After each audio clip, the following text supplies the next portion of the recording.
تمام کے تمام ہڈی کو خالی کر کے نہ کھا جاؤ، اس میں حصہ ہے، نصیباً یعنی اس میں جن کا بھی حصہ ہے۔ فَإِن فَعَلْتُمْ ذَهَبَ مِنَ الْبَيْتِ، اگر تم نے یہ کام کیا کہ کچھ حصہ چھوڑ دیا اس میں، تو یہ تمہارے گھر سے چلے جائیں گے۔ انسانوں میں بعض ایسے مرد تھے کہ جو جن مردوں کے پاس پناہ لیتے تھے۔ اب پناہ کے حوالے سے بھی ہم دیکھیں گے، ادھر انجینئر مرزا صاحب نے یہاں سے یہ نتیجہ نکالا کہ جن کو آپ اگر پکاریں تو یہ بھی شرک اکبر ہے، دار اسلام سے خارج ہو جائے گا۔ نمبر ایک، جن جو ہیں وہ خدمت گزار تھے، مسخر تھے سلیمان علیہ السلام کے لیے۔ نمبر دو، ان میں یہ قدرت تھی کہ وہ ملکہ بلقیس کے تخت کو لے کے آ جائیں۔ بسم اللہ الرحمن الرحیم۔ بیان تھا اس ضمن میں سید حیدر عاملی رحمۃ اللہ علیہ ذکر کرتے ہیں تفسیر المحیط العظم میں غزا کیا ہے اور ان کا نکاح کا کیا وہ صورت ہے۔ ذکر کرتے ہیں لما غلب علی الجان عنصر الہوا والنار، کہ جن میں جب آگ اور ہوا کا غلبہ آ گیا، دونوں ہی لطیف ہیں یا نہیں؟ بس آپ کہیں گے آگ تو چھو بھی سکتی ہے تو گرمائش دیتی ہے،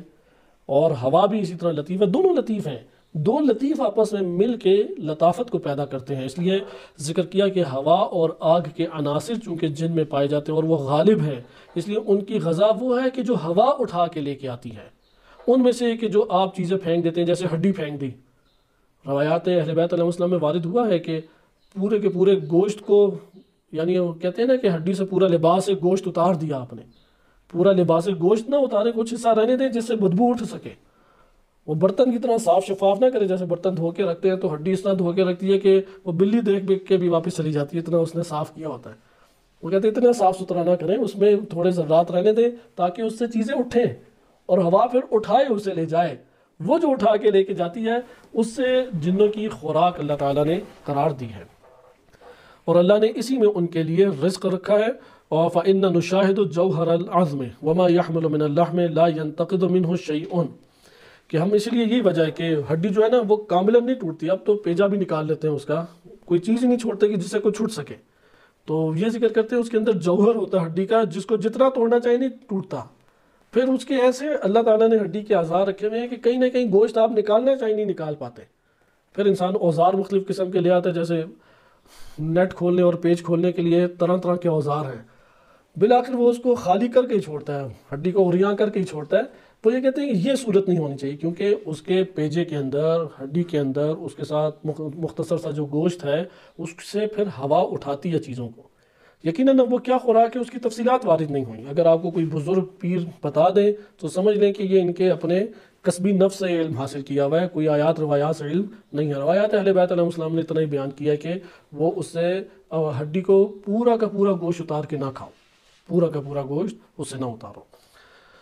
پھر آگے ذکر کرتے ہیں کہ اللہ تعالیٰ نے اس کے کچھ حصوں میں، ہڈی کے کچھ حصوں میں اور گوشت کے حصوں میں ان کے لیے رزق رکھا ہے، لہٰذا نبی صلی اللہ علیہ وسلم کا فرمان ہے، فروع کافی میں یہ ذکر کیا گیا ہے کہ امام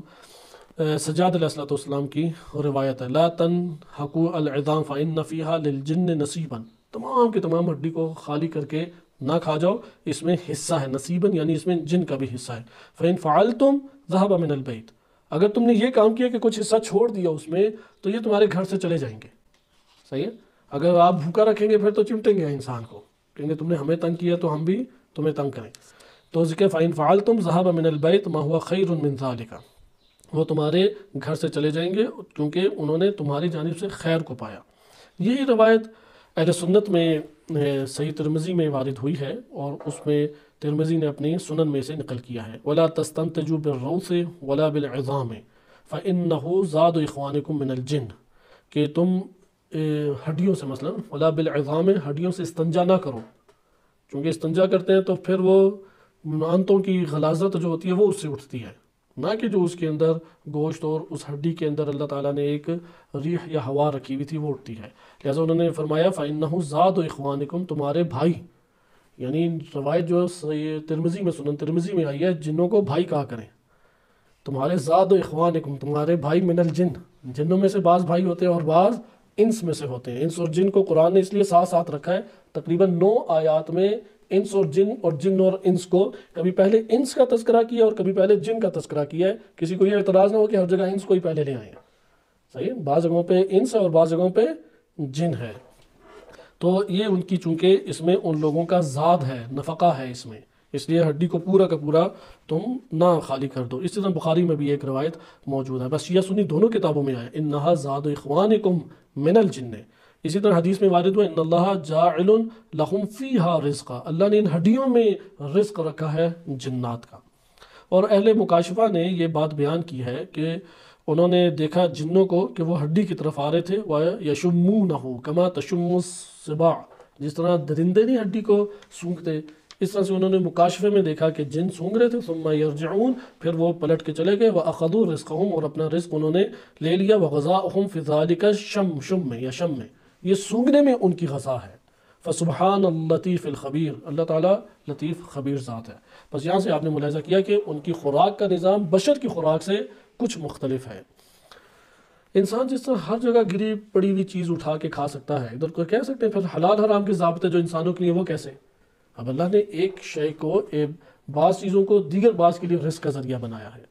اس لیے یہ جنوں کے پاس خوراک لیتے ہوئے اختیار ہوگا کہ وہ مردار کی جا کے ہڈیوں کو سونگیں اور ادھر سے رزق لیں، یا حلال کے پاس جائیں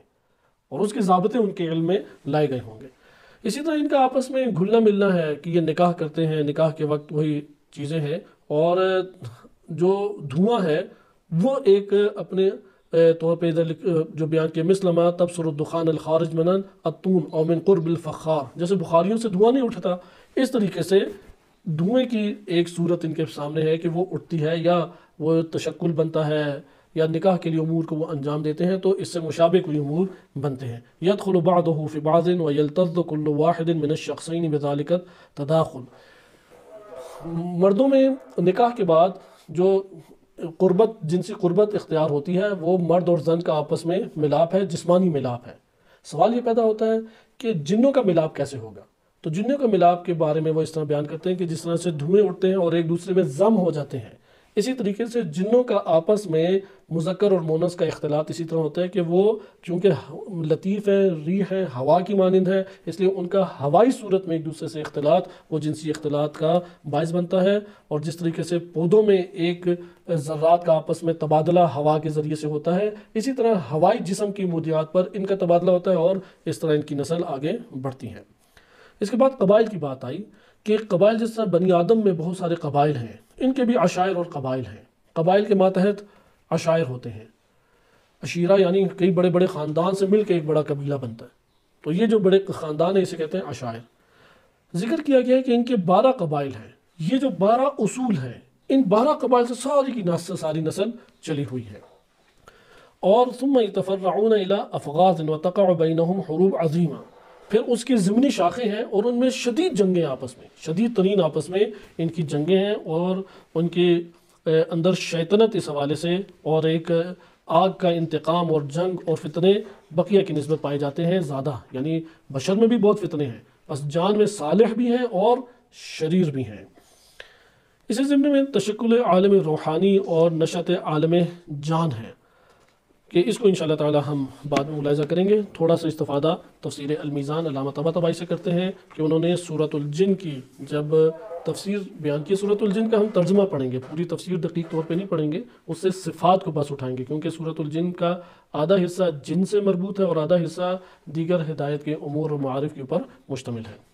میں صرف آپ کے سامنے بغیر عربی کے ترجمہ المیزان کا بیان کر دیتا ہوں کہ یہ ہمارے پاس جلد نمبر 20 ہے، صفحہ نمبر 42۔ اس میں سورہ جن کے 17 آیات کو ذکر کرنے کے بعد اس کی ان 17 آیات کی تفسیر علامہ طباطبائی رحمۃ اللہ علیہ اس طور پہ کرتے ہیں: الجن نوع من الخلق مستورون من حواسنا، کہ جن وہ مخلوق ہے جو ہمارے حواس سے پوشیدہ ہے۔ اب جب وہ ہمارے حواس سے پوشیدہ ہے تو کیسے انسان جن کو دیکھ سکتا ہے؟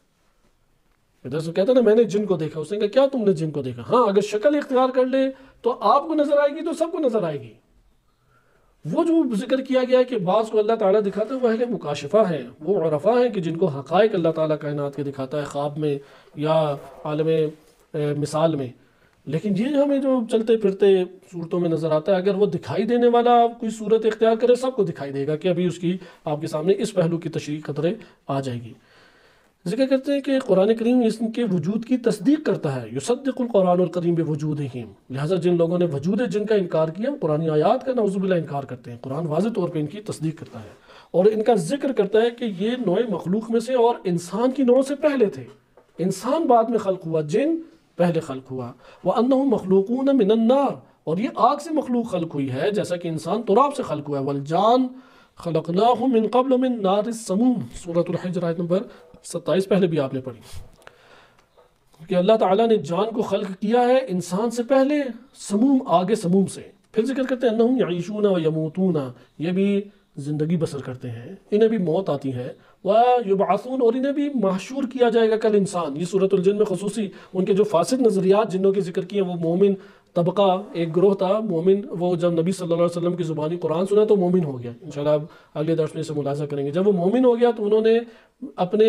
آس پاس کے معاشرے کے جو جن معاشرے کے اندر پھیلے ہوئے گمراہ کن نظریات تھے اسے ذکر کیا۔ ان میں سے ایک یہ نظریہ تھا کہ بس اسی دنیا میں ہمیں، اس کے بعد کوئی جہان نہیں ہے، اس لیے اللہ تعالیٰ انہیں بھی مبعوث کرے گا۔ اولئک الذین حق علیہم القول فی امم قد خلت من قبلہم من الجن والانس ان فیہم ذکورا و اناثا، ان میں بھی مذکر ہے مؤنث ہے۔ یتکاثرون بالتوالد و تناسل، ان میں بھی اضافہ ہوتا رہتا ہے نسل کے ذریعے سے، اولاد پیدا ہونے کے ذریعے سے۔ قال تعالیٰ، کیونکہ قرآن کریم نے سورہ زاریات سورہ جن آیت نمبر 6 میں ارشاد باری تعالیٰ ہوتا ہے وَأَنَّهُ كَانَ رِجَالٌ مِنَ الْإِنسِ